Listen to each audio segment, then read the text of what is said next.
Guys, emang bener ya sekarang zamannya kuliah jurusan teknik biomedik? Jadi video kali ini bakal bahas jurusan teknik biomedik. Apa sih sebenarnya jurusan teknik biomedik dan gimana prospeknya? Dia itu teknik apa medik sebenarnya? Halo guys, sobat-sobat yang terdidik sekalian. Jadi jurusan ini itu turunan dari jurusan teknik elektronika yang sangat berkaitan banget sama kedokteran. Jadi, gue sebagai orang teknik elektro yang memang punya exposure lebih di bidang medis ini, itu ya tentu aja tertarik lah ya membahas jurusan teknik biomedik ini. Sebelum kita mulai video kali ini, di channel ini gue biasa bahas soal edukasi, personal finance, dan juga psikologi positif. Buat kamu yang suka konten macam ini, jangan lupa buat subscribe channel ini. Dan juga buat kamu yang merasa konten ini bermanfaat buat kamu dan kira-kira teman kamu, jangan lupa buat like video ini dan juga share ke teman kamu yang kira-kira membutuhkan konten ini ya.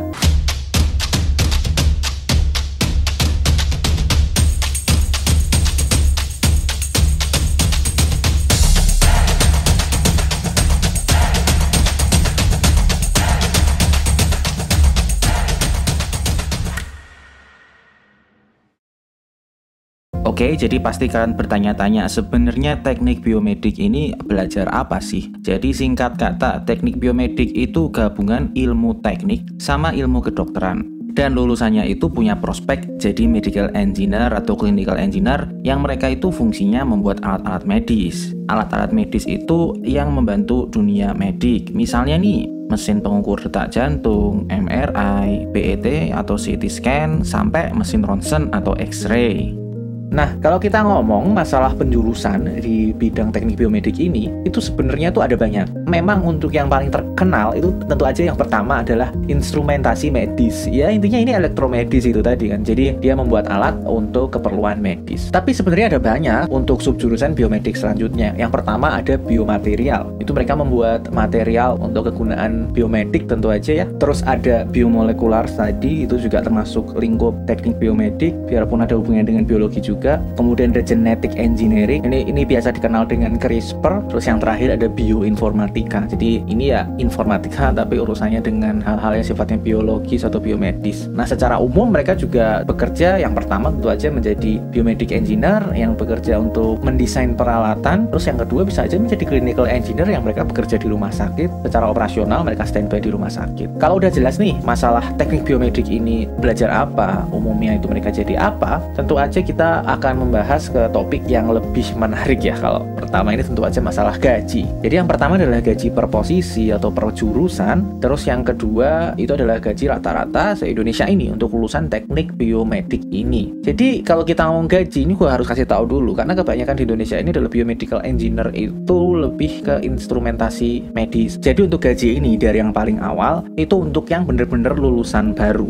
Jadi yang belum punya pengalaman apa-apa atau istilahnya entry level. Untuk gaji di entry level ini itu ada di range 3 juta sampai 5 juta. Ini nggak bisa dipungkiri emang rendah banget, karena ini standarnya mungkin standar sosial, bukan standar sains apalagi teknik. Tapi dari data yang gue berhasil ambil ya memang angkanya segitu. Kemudian kita ngomong masalah tempat bekerja yang favorit untuk entry level, kemungkinan besar ada di pabrik-pabrik yang bonafit untuk alat medis, atau mungkin di rumah sakit yang besar atau bonafit. Itu range gaji ada di angka 5 juta sampai 8 juta. Ini bahkan bisa dibilang ya untuk pekerjaan yang tidak favorit saja untuk lulusan teknik ya segini. Kemudian kita masuk ke senior level. Jadi mereka memang orang yang ahli di bidang teknik biomedik, tapi ya mereka memang dibutuhkan karena keahlian keteknikannya, bukan karena mereka menjadi manajer rumah sakit atau apa. Nah, itu untuk angkanya ada di sekitar 20 juta sampai 40 juta. Ya memang untuk sifat yang senior ini memang di atas sosial ya. Cuman kalau kita bicara teknik ya harusnya bisa lebih tinggi lagi, karena kita bicara ini udah senior, mungkin yang lebih dari 20 tahun pengalamannya, tidak tinggi-tinggi banget angkanya. Nah, selanjutnya kita bicara yang perjurusan atau rata-rata di jurusan teknik biomedik ini se-Indonesia itu berapa sih gajinya. Nah, kalau dari data yang gue ambil itu angkanya hanya di 5.800.000, karena angka bawahnya itu rendah sekali. Jadi ya nggak bisa dipungkiri, dan mungkin banyak yang mereka nggak bisa mendapatkan pekerjaan yang bagus gitu. Jadi ya angkanya 5,8, bahkan lebih rendah dari kebanyakan jurusan sosial yang gue review sebelumnya. Jadi kalau kita ngelihat ya dengan kondisi orang lulusan teknik, apalagi dengan gaji senior yang nggak tinggi, gaji rata-rata yang rendah, bahkan dengan gaji entry juga ya segitu-segitu aja, ya gue nggak bisa kasih nilai bagus. Jadi untuk teknik biomedik ini gue cuma bisa ngasih nilai 6,5. Yang kedua kita masuk ke kebahagiaan. Bisa dibayangin lah kalau misalnya teknik biomedik itu biarpun orang teknik, tapi tentu aja mereka kan tujuannya menyelamatkan orang. Gue bagi menjadi dua. Yang pertama adalah kebermaknaan atau meaningfulness, terus yang kedua adalah satisfaction atau kepuasan. Kebermaknaan tentu aja seberapa mereka merasa bermakna menjalankan pekerjaan mereka dengan sebagai lulusan teknik biometrik atau menjadi seorang biomedical engineer. Itu di sini mereka bagus banget karena mereka ya nggak jauh-jauh dari peran penyelamat dari seorang dokter gitu. Jadi mereka angkanya ada di 82. Ini ya cukup tinggi sih 82 ini. Bahkan jauh dibandingin semua jurusan teknik yang pernah gue review, angkanya 82. Tapi kalau kita masuk ke kepuasan, untuk kepuasan ini juga memang sebenarnya cukup memuaskan ya karena pekerjaan cukup bermakna. Tapi kalau kita bicara gaji, gajinya rendah.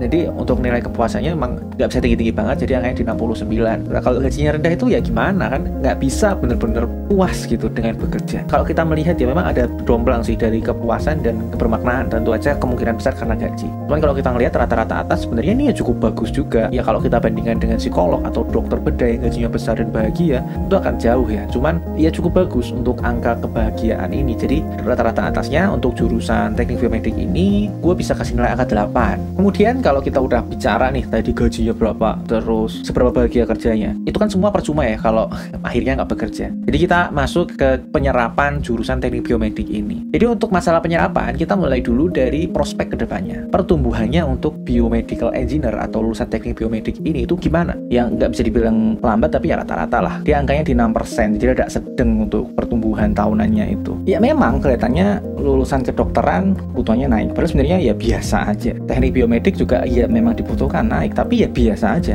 Nah sekarang kita tes aja. Kalau sekarang gimana? Mencari pekerjaan untuk lulusan teknik biomedik itu susah apa enggak? Nah ini kalau gua ngambil dari Jobstreet, kalau kamu cari biomedical engineer, itu yang keluar hanya sekitar 20-an. Jadi bisa dibilang ya mencari pekerjaan secara bebas itu rada sulit ya. Kemungkinan bisa kamu mencari pekerjaan, tapi nggak lewat jalur kanal yang biasa. Istilahnya ya orang bawaan lah ya kalau kamu menjadi teknik biomedik mencari pekerja. Tapi kenyataannya ini ya, kalau ini memang rada anomali. Untuk lulusan teknik biomedik ini kalau kita lihat penganggurannya sekarang itu hanya di angka 1,1%.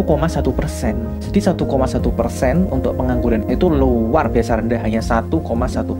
Ya apalagi mungkin sekarang karena corona juga ya, kebutuhan saat ininya jadi tinggi. Mungkin kebutuhan kedepannya nggak besar, tapi ya kebutuhan saat ininya penganggurannya sangat rendah, hanya 1,1%. Nah kalau kita udah ngomong nih, oke lah mereka bisa bekerja, tapi bekerja di mana? Nah ini kalau pertanyaan bekerja di mana, kita bisa ngeliat industrinya. Mayoritas industri untuk yang mengambil lulusan teknik biomedik itu yang pertama di manufaktur. Mereka membuat alat, nggak semuanya alat kesehatan ya. Intinya di sini adalah manufaktur, itu termasuk yang besar. Terus yang kedua tentu aja di industri alkes atau alat kesehatan. Itu wajar banget alkes itu menjadi industri mayoritas yang mempekerjakan lulusan teknik biomedik. Terus yang kedua juga di industri farmasi. Jadi karena mereka menguasai ya engineering klinis, jadi untuk mereka bekerja di bidang farmasi itu menjadi suatu hal yang ya wajar kalau industri farmasi menjadi industri mayoritas yang mempekerjakan lulusan teknik biomedik ini. Terus tentu aja ada rumah sakit, industri yang banyak mempekerjakan teknik biomedik. Ya kalau alat mereka rusak, siapa yang memperbaiki? Tentu aja lulusan teknik biomedik atau minimal elektromedik. Terus yang terakhir ada di lembaga riset ya. Tadi gua sebutkan ada banyak sekali sebenarnya ya prospek pembelajaran dari teknik biomedik ini, biarpun memang yang paling banyak di instrumentasi medis, tapi lembaga riset itu menjadi untuk orang-orang yang ingin mempelajari lebih dari sekedar membuat alkes. Nah kalau kita ngomong itu mayoritas orang bekerja di situ, tapi kalau kamu bertanya gimana kalau mau bekerja yang gajinya besar, untuk opsi pekerjaan yang bisa memberikan gaji besar untuk industrinya yang pertama ada manufacturing, yaitu bisa memberikan gaji cukup besar ya, karena memang dari awal ya gajinya teknik biomedik itu nggak tinggi, jadi manufaktur itu bisa. Terus alkes termasuk juga yang tinggi untuk menggaji teknik biomedik, sekali lagi ya karena memang tidak ada yang tinggi-tinggi banget, makanya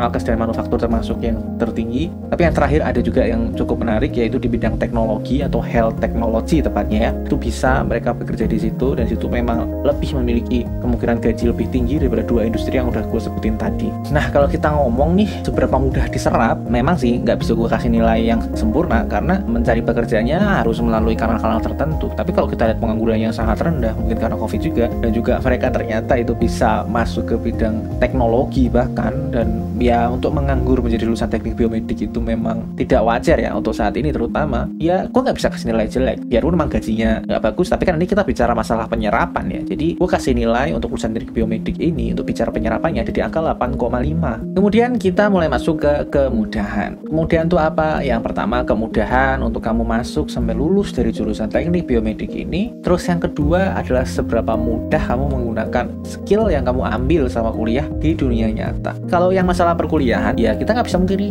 ini teknik, apalagi mostly dia belajar untuk urusan instrumentasi, elektronika, dan elektronika itu termasuk salah satu teknik yang paling sulit. Kalaupun dia nggak full belajar teknik elektro, dia juga belajar masalah medis. Medis juga sulit. Jadi untuk lulusan teknik biomedik ini memang nggak bisa gue dapetin langsung datanya untuk kesulitannya gimana. Yang gue tahu adalah kesulitan untuk teknik elektro dan juga kedokteran. Yang untuk teknik elektro ini ada di peringkat nomor 4 paling sulit dari 55 jurusan yang ada. Kedokteran juga yang mungkin dipelajari itu ada di angka 9 dari 55. Jadi memang mungkin nggak seluruhnya belajar elektronika, tapi mungkin belajar kedokteran, tapi kedua-duanya juga susah. Jadi bisa dibilang ya ini sulit buat nyelesain teknik biomedik ini kan. Kalau kita udah tahu nih sulit ya belajar teknik biomedik, tapi kenyataannya kan memang kalau kita bicara teknik itu ya prospeknya ke depan masih dipercaya masyarakat cukup bagus ya. Sekarang kalau kamu menjadi lulusan seorang teknik biomedik itu, kalau kamu nggak ingin bekerja di bidang klinis atau di bidang medis, itu kamu bisa bekerja sebagai apa sih? Yang pertama tentu aja untuk lulusan apapun, untuk perguruan tinggi, kamu belajar S2, S3, kamu bisa jadi dosen. Kemudian orang teknik itu orang yang kalkulatif, mereka bisa menjadi seorang pengusaha, itu prospek yang cukup terbuka untuk lulusan teknik biomedik. Terutama kita bicara startup health technology, itu cocok sekali untuk lulusan teknik biomedik. Kemudian untuk lulusan teknik itu selalu terbuka lah peluang menjadi PNS. Kalau kita bicara biomedik, mungkin ya di lingkungan hidup atau di Menkes itu bisa tetap ada terbuka untuk menjadi PNS, biarpun nggak sebesar teknik yang lainnya tentu saja. Terus sebagai lulusan teknik, dia bisa masuk ke korporat, dia tidak 100% menggunakan ilmunya, tapi orang lulusan teknik itu lebih terpandang untuk kita bicara korporasi atau perbankan, ya sifatnya perkantoran itu mereka lebih terpandang dibandingkan jurusan yang lain. Terus yang terakhir tentu aja karena dia adalah seorang lulusan teknik yang tidak jauh-jauh dari bidang teknologi, elektronika, itu dia bisa menjadi seorang teknokrat, orang ahli di bidang teknologi dan membuat startup yang tadi sudah gue sebutkan tadi, bisa di bidang health tech atau mungkin bidang teknologi lainnya. Jadi untuk lulusan teknik biomedik ini memang kenyataannya ya dengan kita ngelihat dari awal tadi, ya kemungkinan dia pindah-pindah ke sektor lain itu cukup besar dan prospek untuk menggunakan ilmunya di bidang lain juga bagus. Ya jadinya minusnya cuma sekolahnya susah aja. Jadi kalau harus memberikan nilai angka, ya gue nggak bisa kasih nilai yang bagus banget karena ya memang kuliahnya susah banget. Ya nggak mungkin jelek juga. Jadi ya gue kasih angka di tengah-tengah. Jadi nilainya ada di 7,5. Kemudian kita lanjut untuk selanjutnya tuh keberlanjutan. Nah, keberlanjutan tuh apa? Ya secara umum tuh ya seberapa aman lulusan teknik biomedik ini mencari pekerjaan yang aman, yang berlanjut sampai akhir, sampai pensiun. Dan yang kedua, kita nggak bisa melupakan ada gelombang namanya gelombang otomasi. Pekerjaan-pekerjaan yang sebelumnya dikerjakan manusia bisa digantikan oleh robot. Yang pertama kita bicara seberapa aman, seberapa mudah mencari pekerjaan yang aman untuk teknik biomedik. Jadi kalau kita melihat dari angka pengangguran sebelumnya dan juga industri yang paling banyak, itu ya kita bisa melihat sebenarnya mayoritas mereka bekerja di mana? Di pabrik, membuat alat, dan juga bekerja di rumah sakit, ngurusin alat rumah sakit. Memang biarpun nggak ideal, ya cukup bagus. Istilahnya mereka itu bisa bekerja sampai pensiun selama tempat bekerja mereka masih ada. Jadi mereka nggak bekerja by project, mereka bekerja di satu institusi sampai mereka pensiun. Jadi bisa dibilang cukup bagus untuk keberlanjutan kerjaan yang aman sampai mereka pensiun nantinya. Nah kita tinggal ngomong masa depan aja. Gimana kedepannya prospek kemungkinan orang teknik biomedik ini digantikan oleh robot? Kalau dari data yang gua ambil, ternyata kemungkinan mereka digantikan robot itu sangat kecil. Angkanya hanya di sekitar 3%. Karena ini urusannya adalah menyelamatkan nyawa orang. Biarpun nggak langsung pegang, tapi mereka buat alat untuk menyelamatkan nyawa orang. Jadi kalau kita resume ya, mencari pekerjaan yang aman itu ya cukup bagus, cukup mudah mencari pekerjaan yang aman. Kita bisa lihat di masa depan kemungkinan teknik biomedik atau biomedical engineer ini digantikan robot itu sangat kecil. Itu bisa ngomong ini jurusan yang memiliki keberlanjutan yang bagus, bahkan mungkin setara dengan dokter ya. Jadi di sini gua bisa kasih angka itu di angka 9 untuk nilai keberlanjutan dari teknik biomedik ini. Nah kita udah sampai di ujung nih. Kita bisa ngelihat dari awal, dari gaji sampai keberlanjutan sebenarnya seberapa bagus sih untuk lulusan teknik biomedik ini. Nah kalau kita rata-rata nih angka dari awal sampai akhir, kita bisa ngelihat nilai dari jurusan teknik biomedik ini ada di 7,9.